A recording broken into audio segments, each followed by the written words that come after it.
Friends, இன்னைக்கு என்ன செய்யலாம்னு பார்க்கலாங்களா? நான் வந்து ஒரு பாசி பருப்பு சாம்பார், மிளகாய், பச்சை மிளகாய் இதெல்லாம் போட்டு ஒரு சாம்பார். இது வந்து ஒரு 200 கிராம் பருப்பு எடுத்திருக்கேன். இது நல்லா கழுவிட்டு வந்துடலாம். கழுவியாச்சு. இது ஒரு சொம்பு தண்ணி ஊற்றுறேன். இதில் இன்னும் கூட கொஞ்சம் ஊற்றிக்கலாம். ஏன்னா நம்ம வந்து குக்கரில் வேக வைக்கல, இது அப்படியே தான் வேக வைக்கிறோம். இன்னும் ஒரு 1/4 சொம்பு நான் ஊற்றுறேன். அதுக்கப்புறம் வந்துட்டு இங்கே பாருங்கள், சின்ன வெங்காயம் ஒரு 100-150 கிராம் இருக்கும். அது நல்லா அலசிட்டு கழுவிட்டு அது போட்டுக்குங்க. அதே மாதிரி பச்சை மிளகா, இங்கே பாருங்கள், காரத்துக்கு வந்து நம்ம பச்சை மிளகா தான், உங்கள் காரத்துக்கு ஏற்ற மாதிரி போட்டுக்கோங்க.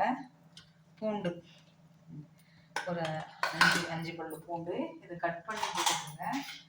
கொஞ்சம் பெருசாக இருக்குது, அதனால் நான் கட் பண்ண நசுக்கி கூட போட்டுக்கோங்க. இதுவும் அப்படியே எல்லாமே நம்ம ஒன்றா போட்டு தான் வேக வச்சு சும்மா ஒரு பல்ஸ் ஒரு கடைய போகிறோம்.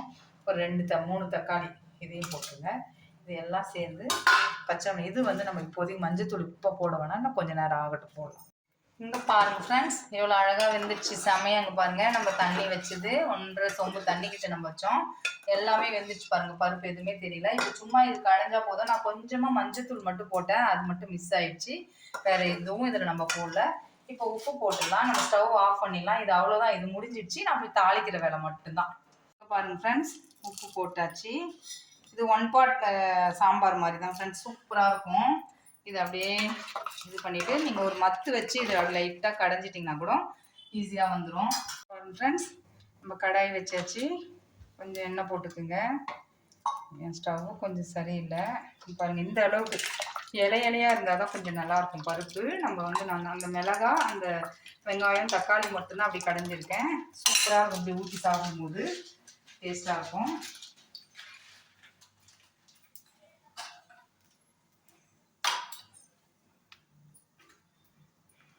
இதுக்கு வந்து பெருஞ்சீரகம் போட்டு தாளிங்க ஃப்ரெண்ட்ஸ், சூப்பராக இருக்கும். கடுகு கூட நான் என்ன வச்சுருக்கேன், இங்கே பாருங்கள், பெருஞ்சீரகம், சீரகம்,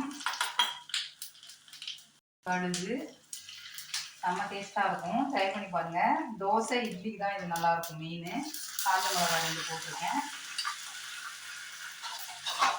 நம்ம பெருங்காயம் சேர்க்கலை இல்லைங்களா, அதனால் பெருங்காயம் போட்டுக்கோங்க. நான் ஏற்கனவே சேர்க்கல வேகும்போது.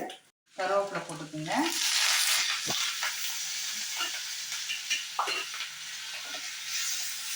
செம்ம வாசனையாக இருக்குங்க. இந்த பெருஞ்சீரகம் அதெல்லாம் இது பண்ணும்போது கொத்தமல்லி தழை இது கூட அந்த பெருஞ்சீரகம் இங்கே பாருங்கள் ஃப்ரெண்ட்ஸ், நான் 2 தோசை ஊற்றியாச்சு. இட்லிக்கு சாப்பிட்டு பாருங்கள், செம்ம டேஸ்ட்டாக இருக்கும். இது கிராமத்து சாம்பார்னு கூட சொல்லலாம், அப்படியே கடைஞ்சி சாப்பிட்றது. இது வந்து நிறைய ஊற்றுறேன்னு பார்க்காதீங்க, இது அப்படியே போயிட்டே இருக்கும். செம்ம டேஸ்ட்டாக இருக்கும். ட்ரை பண்ணி பாருங்கள். 1 பாட் சாம்பார் மாதிரி செமையாக இருக்கும். பச்சை பயிர் அப்படியே கடையிறது தான். ட்ரை பண்ணி பாருங்கள். எப்படி வந்து சொல்லுங்கள். லைக் பண்ணுங்கள், ஷேர் பண்ணுங்கள், சப்ஸ்கிரைப் பண்ணுங்கள். நெக்ஸ்ட் வீடியோவில் பார்க்கலாம். Bye friends.